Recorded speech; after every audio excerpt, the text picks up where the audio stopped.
The quantum fold is stabilizing. Incredible. He's actually done it.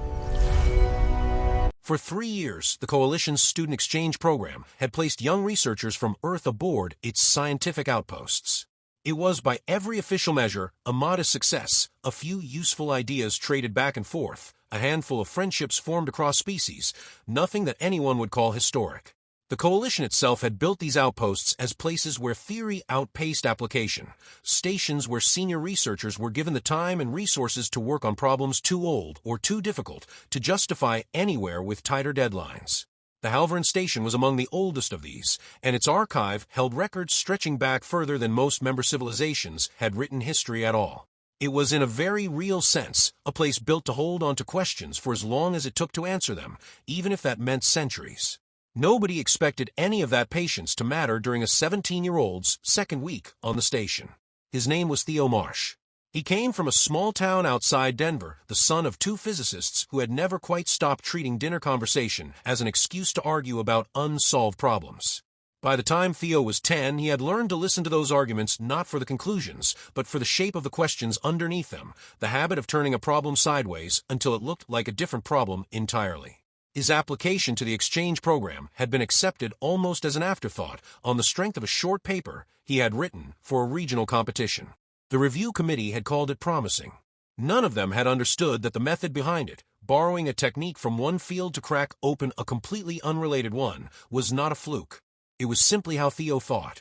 He had been placed in the station's archive division under the supervision of a senior researcher named Ilya Voss, a woman who had spent nearly 30 years cataloging the station's oldest and least resolved theoretical work.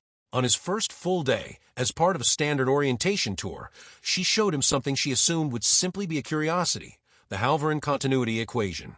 It was, she explained, the oldest unsolved problem in the Coalition's physical sciences, first written down more than 4,000 years earlier by a scholar whose original formulation had never once needed correction, only confirmation that it could not, in fact, be solved.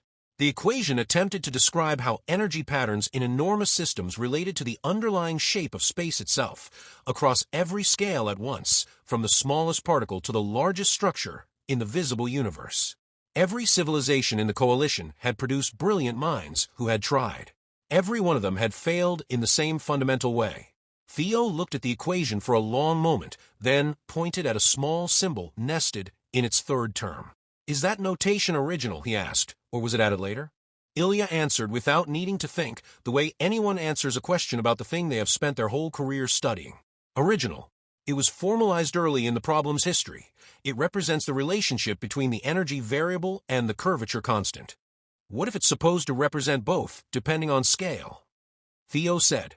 Ilya turned to look at him properly for the first time that day.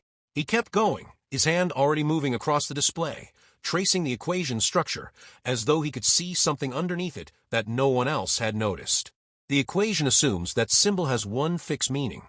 But what if you treat it like an operator that changes depending on context, the same way a symbol in geometry can mean something local in one context and something global in another? Then this term isn't a wall blocking the solution. It's the connection between the two scales that everyone's been trying to solve around instead of through. The archive room was not silent, research stations rarely are, but Ilya had spent enough years in that particular room to know its usual rhythm of sound. What she was hearing now, the rapid, continuous motion of someone working through a display faster than any student she had ever supervised, was wrong in the specific way that things are wrong when they are far more than anyone expected. Within the first hour, 2 researchers from nearby workstations had quietly stopped their own work to watch. Within the second hour, Ilya had sent a message to the division director that she phrased simply as, "You should probably come see this." By then, Theo had stopped talking to anyone. He had pulled up 2 additional displays, filled a notebook with derivations that connected the station's ancient equation to a branch of geometry he had first encountered in his mother's old university textbooks at age 11, and was working through the final piece of a framework that would either collapse under its own weight or resolve into something that had never existed before. At the 1-hour mark, he abandoned the approach he had started with entirely, having realized partway through that it led to a contradiction 3 steps further down. He didn't erase it. He simply opened a new display beside it and began again, treating the failed branch as useful information rather than wasted effort, the same way his parents had taught him to treat every dead end at the dinner table growing up, as a fact about the shape of the problem rather than a reason to stop. At the 90-minute mark, one of the watching researchers finally worked up the nerve to ask what he was doing. Theo answered without looking up, in the distracted, half-present way of someone whose attention was mostly somewhere else. "Just checking if this actually holds at the boundary," he said, and kept moving. By the 2-hour mark, the archive room had gone almost entirely silent except for the sound of his work, and the researchers who had gathered were no longer pretending to do anything else. The division director arrived nearly 40 minutes later, studied the displays in silence for far longer than she typically needed to reach a professional judgment, and said nothing at all. Theo looked up from a panel just as he finished the final derivation, and only then seemed to notice how many people had gathered in the room. "Is this right?" he asked, not as a boast, but as an honest question, the kind asked by someone who has simply followed an idea to its end and genuinely wants to know if it holds. Ilya studied the completed framework. She studied him. She studied the derivation that had, in the space of 3 hours, produced a single unified expression for a problem that for 1,000 years of organized scientific effort had firmly established could not be solved. "Theo," she said carefully, "where did you learn the geometric method in the 4th section?" "My mom's old textbooks," he said. "I was 11. There was also an old paper in the physics archive, something about context-dependent operators. It was written for a completely different problem, but the notation seemed like it would fit here." The division director pulled up the citation herself, running the derivation from its very first line. "That old paper," she said slowly, "would be the Whitfield-Ansari framework." "That's the one," Theo said. "It was written by an Earth mathematician," she said. "It was barely noticed at the time. In 50 years, it has been cited 11 times. It's a really elegant piece of work," Theo said. "I always thought people underestimated it." The room went quiet. Ilya set down her reference tablet and looked at this teenager who had wandered into the Coalition's oldest unsolved problem, found the missing piece in a nearly forgotten paper from his own homeworld, and seemed most concerned with whether his math was technically correct rather than with the fact that he had just made history. "It's right," she said. The look that crossed his face wasn't triumph. It wasn't performance. It was the plain, satisfied expression of someone who has simply finished an interesting puzzle. "Cool," Theo said. He reached for his coffee, found it had gone cold, and looked around the room for somewhere to warm it up. Theo's placement at the station was quietly extended by several months. The formal publication of the solution took considerably longer, not because the mathematics needed checking, though it was checked many times, but because the review committee needed time to accept that what they were reading was real, and then more time still to understand what it meant that it was. News of the solution moved through the Coalition's academic circles faster than any formal announcement could keep pace with.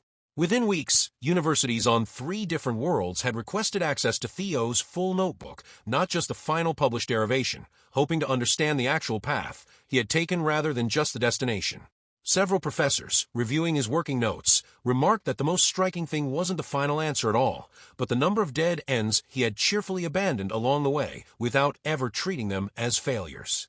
The old paper Theo had pulled from the archive saw its citation count grow by several thousand within a single year. Theo wrote a short note to its original authors, both long retired, letting them know that their decades-old work had turned out to matter more than 11 citations had ever suggested. One of them wrote back a single line, "I always thought people underestimated it." Theo saved that message in the same folder as his derivation. It seemed like the right company for it to keep. In the years that followed, students across the Coalition learned the unified solution as though it had simply always existed, the way settled knowledge always seems to have been there from the beginning. Most of them remembered the equation.